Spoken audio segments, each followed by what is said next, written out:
बिस्मिल्लाहिर्रहमानिर्रहीम। प्रोकैरियोट्स जो हैं जैसे बैक्टीरिया, उनमें डीएनए पर जो जीन सीक्वेंस है वो होती है कॉन्टिन्यूस। जैसे ये अगर फर्स्ट जीन है, यहाँ पर सेकंड जीन होगा, यहाँ पर थर्ड जीन होगा। मैसेंजर आरएनए जो सिंथेसाइज होगा इस जीन से यहाँ से लेकर यहाँ तक वो कॉन्टिन्यूसली या फुल फॉर्म्ड मैसेंजर आरएनए होता है।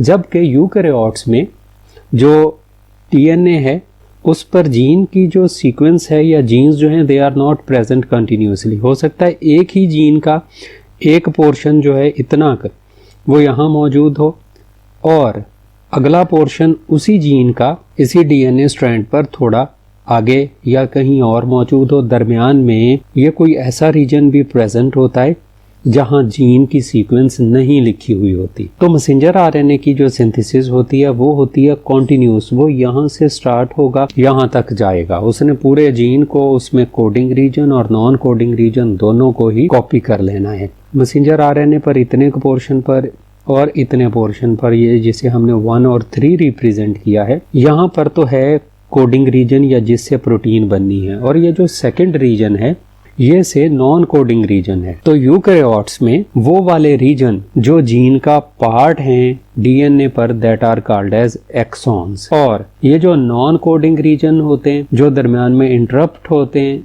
These are called as introns, और ये जो नॉन कोडिंग रीजन है वो कहलाते हैं इंट्रॉन्स। तो एक दफा तो प्राइमरी जो मैसेंजर आरएनए है वो सिंथेसाइज हो जाता है डीएनए के मॉलिक्यूल से, जिसमें एक्सॉन भी प्रेजेंट होते हैं और इंट्रॉन भी प्रेजेंट होते हैं। फिर इसकी बनती है फाइनल कॉपी जिससे हमारी प्रोटीन सिंथेसाइज होनी होती है। तो फाइनल कॉपी बनने के प्रोसेस को हम कहते हैं आरएनए स्प्लाइसिंग।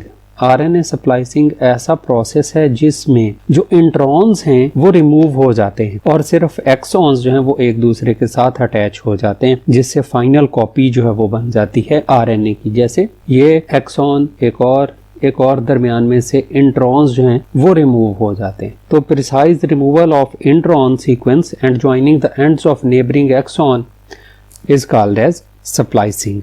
और secondary formation of secondary RNA transcript from the primary.